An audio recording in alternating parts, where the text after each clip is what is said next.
नमस्कार प्रिय छात्रों। आइए आज एग्रीकल्चर जॉब अड्डा में मैं आपके लिए कुछ रूटीन रेगुलर पोस्ट का नोटिफिकेशन का वीडियो शेयर करने जा रहा हूं। जैसा आप देख रहे हैं, बैंक ऑफ बड़ौदा इनके द्वारा स्पेसिफिक एग्रीकल्चर ऑफिसर और एग्रीकल्चर मैनेजर इन दोनों की पोस्ट नोटिफाइड की है। और ये पोस्ट जो है, मैं वीडियो स्टार्ट होने के पहले बता दूं, फ्रेशर्स के लिए नहीं है। इसमें मिनिमम 1 साल का एक्सपीरियंस होना आवश्यक है, लेकिन चूंकि एग्रीकल्चर ऑफिसर एग्रीकल्चर सेक्टर से रिलेटेड पोस्ट है, इसलिए इसका वीडियो मैं आपके लिए शेयर कर रहा हूँ। तो आइए इसकी डिटेल्स और हाईलाइट्स आप देख लें, और हमेशा की तरह जो है इसका सोर्स भी आपके साथ में शेयर करूँगा। तो जैसा कि मैंने बताया, मैनेजर सेल्स की 227, एग्रीकल्चर मार्केटिंग ऑफिसर की 142, एग्रीकल्चर मार्केटिंग मैनेजर की 48। इस प्रकार से देखा जाए तो जो एंट्री लेवल की 1 साल की एक्सपीरियंस की पोस्ट है, मार्केटिंग ऑफिसर की है 142 पोस्ट हैं, और जिसके तीनों पोस्ट के लिए अलग अलग क्वालिफिकेशन है। तो मैं एग्रीकल्चर सेक्टर की बात कर रहा हूँ, जिसमें कि रजिस्ट्रेशन 6 अगस्त से स्टार्ट हो गया है और 26 अगस्त तक आप इसका रजिस्ट्रेशन कर सकते हैं। यदि हम डिटेल क्वालिफिकेशन की बात करें तो देखिए, जो एग्रीकल्चर ऑफिसर सेल्स है, जो JMG 1 की ग्रेड की पोस्ट है, जिसमें 142 वैकेंसीज हैं, उसकी एज लिमिट मिनिमम 24 साल है और मैक्सिमम 36 साल है। और यदि हम क्वालिफिकेशन की बात करें तो देखिए, उसमें 4 year degree graduation in agriculture या हॉर्टिकल्चर। यदि आप एग्रीकल्चर मार्केटिंग एंड कोऑपरेशन से भी हैं, एग्रो फॉरेस्ट्री से भी हैं, एग्रीकल्चर बायोटेक्नोलॉजी से हैं, बीटेक बायोटेक्नोलॉजी से हैं, फूड साइंस से हैं, एग्रीकल्चर बिजनेस मैनेजमेंट से हैं, एग्रीकल्चर इंजीनियरिंग से हैं, तो भी आप अप्लाई कर सकते हैं। तो ऑलमोस्ट एग्रीकल्चर की जितनी भी ग्रेजुएट लेवल की डिग्रीज हैं, उसमें आप यदि ग्रेजुएशन की डिग्री 4 ईयर की है, और यहाँ पे जो क्वालिफिकेशन देखिए, साथ में उन्होंने एक्सपीरियंस 1 साल का जो एक्सपीरियंस एग्रीकल्चर सेल्स का उन्होंने मांगा हुआ है। ये जो है एग्रीकल्चर सेल्स ऑफिसर की बात कर रहा हूँ, जिसमें 142 पोस्ट हैं, और मैनेजर जो एग्रीकल्चर सेल्स की पोस्ट है, MMG2 जो सीनियर लेवल की पोजीशन है, वो 48 पोजीशंस हैं, जिसमें कि मिनिमम 26 साल, अधिकतम 42 साल। सेम क्वालिफिकेशन, एजुकेशनल क्वालिफिकेशन की एग्रीकल्चर, हॉर्टिकल्चर, इंजीनियरिंग, फॉरेस्ट्री, किसी से भी आप ग्रेजुएट है, लेकिन यहाँ एक्सपीरियंस उन्होंने 3 साल कर दिया है। तो एक्सपीरियंस बेस्ड पोस्ट है, यदि मिनिमम 1 साल का है तो एग्रीकल्चर सेल्स ऑफिसर की ग्रेड 1 में जा सकते हैं आप, और यदि मैनेजर के लिए जाना है तो आपको सेम एजुकेशनल क्वालिफिकेशन का एक्सपीरियंस 3 साल का होना चाहिए। प्रेफरेबल जो है, असेंशियल नहीं है, वो जो एक्सपीरियंस है, देखिए 2 year full time post graduate degree और diploma in sales marketing agri business rural management finance. तो वो बच्चे जिनके पास BSc AG प्लस MBA, उनके लिए ज़्यादा वेटेज है, लेकिन वहाँ पे 1 साल का एक्सपीरियंस उनको भी होना है, लेकिन उनको प्रेफरेंस मिलेगा कि ग्रेजुएट होने के साथ वो MBA भी हैं, क्योंकि इसमें देखिए एज लिमिट बहुत ज़्यादा है। मैक्सिमम लिमिट जो है 42 साल दी हुई है।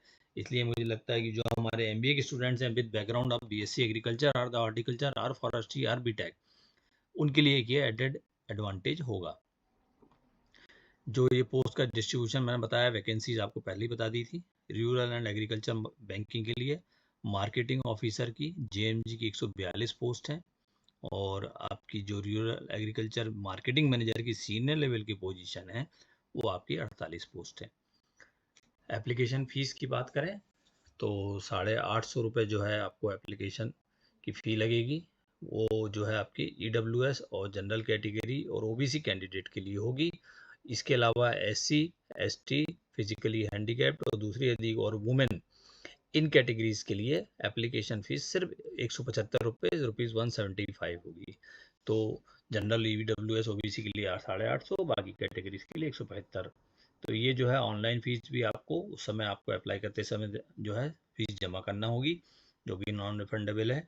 अब बात करते हैं सैलरी स्ट्रक्चर की। बैंक की सैलरी जो आप देखिए वैसे ही सैलरी काफ़ी अच्छी होती है। तो 48,480 जो है ग्रेड 1 एग्रीकल्चर सेल्स ऑफिसर की जो पोस्ट है, वो आपका 48,480 से चालू के 85,920 जो बैंक के उनके पे स्केल के नॉर्म्स हैं। साथ में अलाउंसेस सभी एप्लीकेबल हैं, और बैंक में आपको पता है कि अलाउंसेस काफ़ी मिलते हैं। और जो एग्रीकल्चर मैनेजर की पोस्ट है, वो 64,000 से चालू होगी 93,960 से। तो ये काफ़ी अच्छा सैलरी स्ट्रक्चर हो सकता है आपके लिए।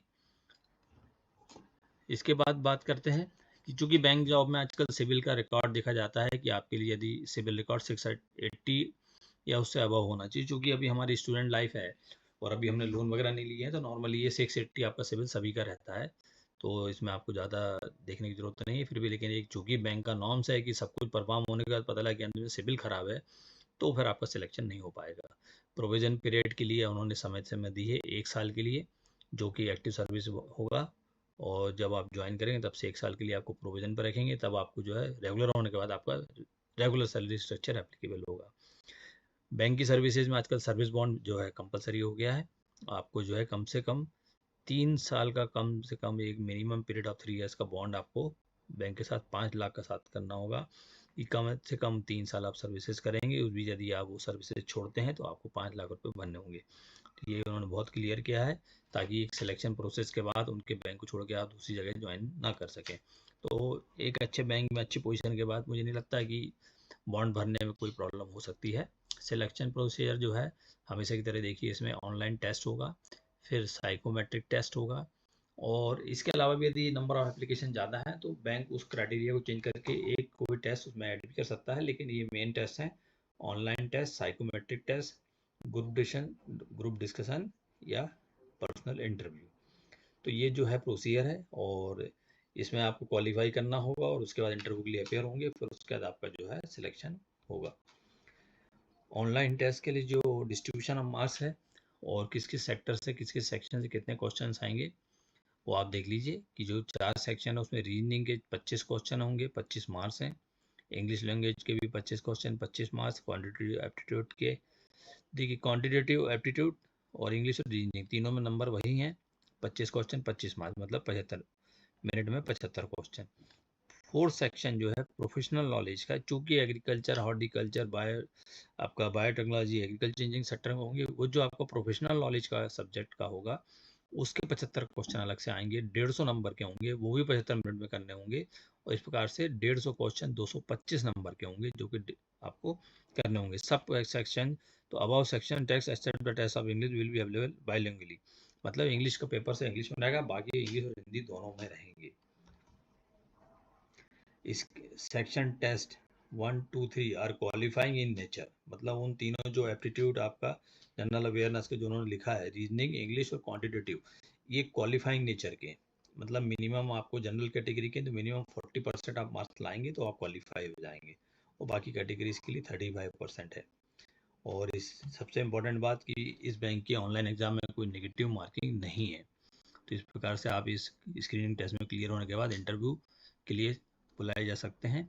और अप्लाई करने के लिए आपको bankofbaroda.in पे जाना होगा, वहाँ करंट अपॉर्चुनिटीज़ आपको सिलेक्ट करने को, वहाँ आपको उसका जो है डिटेल विज्ञापन भी मिलेगा जो हाईलाइट्स में शेयर कर रहा हूँ। यदि आप बैंक की कॉम्पिटिटिव एग्जाम की तैयारी कर रहे हैं और एक्सपीरियंस भी है किसी दूसरे बैंक का है, तो आप इसमें डिटेल देख के अप्लाई कर सकते हैं। जी इसका स्क्रीनशॉट मैंने आपको दिखाया, बैंक ऑफ बड़ौदा आप जाएंगे करंट ओपनिंग्स में, तो resources on regular basis for retail liabilities and rural and agriculture banking का नोटिफिकेशन पड़ा है। नो मोर क्लिक करेंगे तो इसकी पीडीएफ फाइल पूरी डिटेल खुलेगी। अप्लाई नाउ में जाइए और आप अपना जो अप्लाई नाउ में सिलेक्ट पोजीशन में रूरल एंड एग्रीकल्चर बैंकिंग जो अगस्त का नोटिफिकेशन, उसको क्लिक करें। फर्स्ट टाइम जा रहे हैं तो रजिस्टर कर लीजिए, और यदि पहले से लॉगिन कर रजिस्टर हो चुके हैं, लॉगिन करके आप अपना फॉर्म अपलोड कर सकते हैं। जय हिंद, जय भारत।